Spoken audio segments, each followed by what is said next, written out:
എറണാകുളം വൈപ്പിനിൽ നിന്നും ഒരു പ്രധാനപ്പെട്ട വാർത്ത പുറത്തേക്ക് വരുന്നുണ്ട്. അതായത് എറണാകുളം വൈപ്പിനിലെ സ്വകാര്യ ഷിപ്പ്യാർഡിൽ അറ്റകുറ്റപ്പണിക്കായി എത്തിച്ച കപ്പലിന് ഇന്ന് രാവിലെ തീ പിടിച്ചു എന്ന വാർത്തയാണ് ഇപ്പോൾ പുറത്തേക്ക് വരുന്നത്. വൈപ്പിൻ കാളമുക്കിൽ പ്രവർത്തിക്കുന്ന സീ ബ്ലൂ എന്ന ഷിപ്പ്യാർഡിൽ കഴിഞ്ഞ ഏതാനും ദിവസങ്ങളായി അറ്റകുറ്റപ്പണികൾ നടത്തിവരുന്ന ഒരു വിദേശ കപ്പലിനാണ് തീ പിടിച്ചത് എന്ന വാർത്തയാണ് ഇപ്പോൾ പുറത്തുവരുന്നത്. പെയിന്റിംഗ് ജോലികൾക്കായും മറ്റ് അറ്റകുറ്റപ്പണികൾക്കായും എത്തിച്ച വിശാലാക്ഷി എന്ന കപ്പലിനാണ് തീപിടുത്തമുണ്ടായിരിക്കുന്നത്. തീപിടുത്തത്തിന്റെ കാരണം എന്താണ് എന്ന് ഇപ്പോൾ വ്യക്തമല്ല. വിവിധ യൂണിറ്റുകളിൽ നിന്നുള്ള ഫയർ യൂണിറ്റുകൾ എത്തിയാണ് രക്ഷാപ്രവർത്തനം ഇപ്പോൾ നടത്തുന്നത്.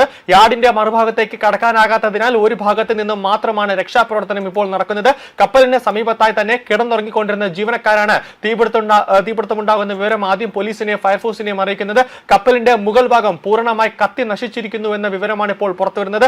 കപ്പലിൽ നിന്ന് പുക ഉയരുന്നതിനാൽ തീ പൂർണ്ണമായി അണയ്ക്കാൻ ഇതുവരെ ഫയർഫോഴ്സിന് സാധിച്ചിട്ടില്ല എന്നതാണ് ഏറ്റവും പ്രധാന കാര്യം. ഏകദേശം 5 ഫയർഫോഴ്സ് യൂണിറ്റാണ് തീ അണയ്ക്കാനായി എത്തിയിട്ടുള്ളത്. പുക പൂർണ്ണമായും മാറിയാൽ മാത്രമേ കപ്പലിന് അകത്തേക്ക് പ്രവേശിക്കാൻ സാധിക്കുകയുള്ളൂ എന്നാണ് ഫയർഫോഴ്സ് ഉദ്യോഗസ്ഥർ ഇപ്പോൾ പറയുന്നത്. കൊച്ചി പോർട്ടിൽ നിന്ന് ഹൈഡ്രന്റ് അടക്കം എത്തിച്ചു കഴിഞ്ഞിരിക്കൂ എന്നതാണ് ലഭിക്കുന്ന വിവരം. ഇന്ന് പുലർച്ചെ 4 മണിയോടെയാണ് കപ്പലിന്റെ എഞ്ചിൻ ഭാഗത്ത് നിന്നും പുകയും തീയും ഉയരുന്നത് നാട്ടുകാരുടെ ശ്രദ്ധയിൽപ്പെട്ടത്. അഗ്നിശമന സേനയുടെ 7ഓളം യൂണിറ്റുകൾ സ്ഥലത്തെത്തി തീ അണയ്ക്കാനുള്ള ശ്രമം ഇപ്പോൾ തുടരുകയാണെങ്കിലും മണിക്കൂറുകൾ പിന്നിട്ടിട്ടും തീ പൂർണ്ണമായും നിയന്ത്രണ വിധേയമാക്കാൻ സാധിച്ചിട്ടില്ല എന്നതാണ് വലിയ രീതിയിലുള്ള ഒരു ആശങ്ക ഇപ്പോൾ സൃഷ്ടിക്കുന്നത്. അറ്റകുറ്റപ്പണികൾക്കായി കപ്പലിന്റെ മുഖത്തട്ടിൽ ജോലി നടക്കാനിരുന്ന സമയത്താണ് തീ പടർന്നത്. കൂടാതെ എന്നാൽ നിമിഷങ്ങൾക്കകം തന്നെ തീ കപ്പലിന്റെ മുകൾ ഭാഗത്തേക്ക് വലിയ തോതിൽ പടർന്നു പിടിക്കുകയായിരുന്നു എന്നതാണ് ലഭിക്കുന്ന വിവരം. അറ്റകുറ്റപ്പണികൾ പൂർത്തിയാക്കി ഇന്നലെ പരീക്ഷണ ഓട്ടം നടത്തിയ കപ്പലായതിനാൽ ഇതിനുള്ളിൽ ഇന്ധനം ഉണ്ടാക്കാനുള്ള സാധ്യത ഉണ്ട് എന്നത് വലിയൊരു ആശങ്ക തന്നെ സൃഷ്ടിക്കുന്നുണ്ട്. വലിയ രീതിയിൽ ഒരു കപ്പലങ്ങ് ആളി കത്തിയോ അല്ലെങ്കിൽ ഒരു പൊട്ടിത്തെറിയോ അങ്ങനെ എന്തെങ്കിലും വന്നു കഴിഞ്ഞാൽ അത് സമീപത്തുള്ള ഷിപ്പ്യാർഡിലുള്ള മറ്റ് കപ്പലുകൾക്കും ഈ തീ പടരാനുള്ള ഒരു സാധ്യത ഉണ്ട് എന്നതാണ് വലിയ രീതിയിലുള്ള ഫയർഫോഴ്സിനെ അടക്കം ഒരു ആശങ്ക ഇപ്പോൾ സൃഷ്ടിക്കുന്നത്. കൂടാതെ കപ്പലിനുള്ളിൽ സൂക്ഷിച്ചിരുന്ന പെയിന്റും മറ്റ് സാധനങ്ങളും കത്തുന്നതിനാൽ കനത്ത പുകയാണ് ഇപ്പോൾ വരുന്നത്.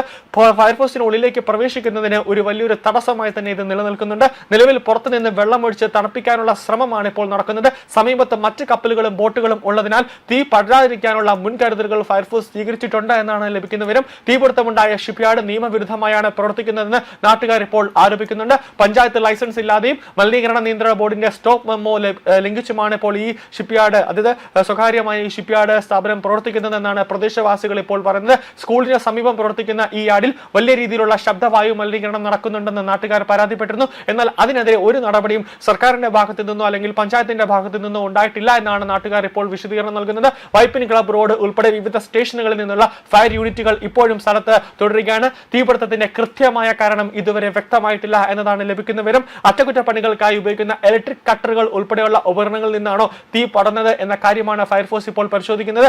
സംഭവത്തിൽ കൂടുതൽ വിവരങ്ങൾ ലഭ്യമാകുന്നതേ ഉള്ളൂ. നിലവിൽ ഫയർഫോഴ്സിന്റെ പ്രധാനപ്പെട്ട ലക്ഷ്യം തീ എങ്ങനെയെങ്കിലും പൂർണ്ണമായി നിയന്ത്രണ വിധേയമാക്കുക എന്നതാണ്. അതിനുശേഷം മാത്രമേ ഫയർഫോഴ്സിന് ആ കപ്പലിന്റെ അകത്തേക്ക് കയറി എങ്ങനെയാണ് തീപിടുത്തമുണ്ടായത്, തീപിടുത്തത്തിന്റെ പ്രധാന കാരണം എന്താണ്, എന്ത് വസ്തുവാണ് തീപിടുത്തത്തിന് കൂടുതലായിട്ട് ഒരു പ്രശ്നമുണ്ടായത്, ഇനി എന്തെങ്കിലും തരത്തിലുള്ള ഷോർട്ട് സർക്യൂട്ട് ആണോ അല്ലെങ്കിൽ ഇലക്ട്രിക് വയറുകൾ തമ്മിലുള്ള ചേർന്നതിൽ എന്തെങ്കിലും തീപ്പൊരി ഉണ്ടായതാണോ എന്നടക്കമുള്ള ഒരു വിശദമായ ഒരു നിഗമനത്തിലേക്ക് അല്ലെങ്കിൽ ഒരു പ്രാഥമികമായ ഒരു നിഗമനത്തിലേക്ക് എത്തണമെങ്കിൽ കപ്പലിലെ തീ പൂർണ്ണമായും അണയേണ്ടതുണ്ട്. അതിനുശേഷം മാത്രമേ ഫയർഫോഴ്സിനും പോലീസിനും ഉൾപ്പെടെയുള്ളവർക്ക് അതിൻ്റെ അകത്തേക്ക് പ്രവേശിക്കാൻ സാധിക്കുകയുള്ളൂ.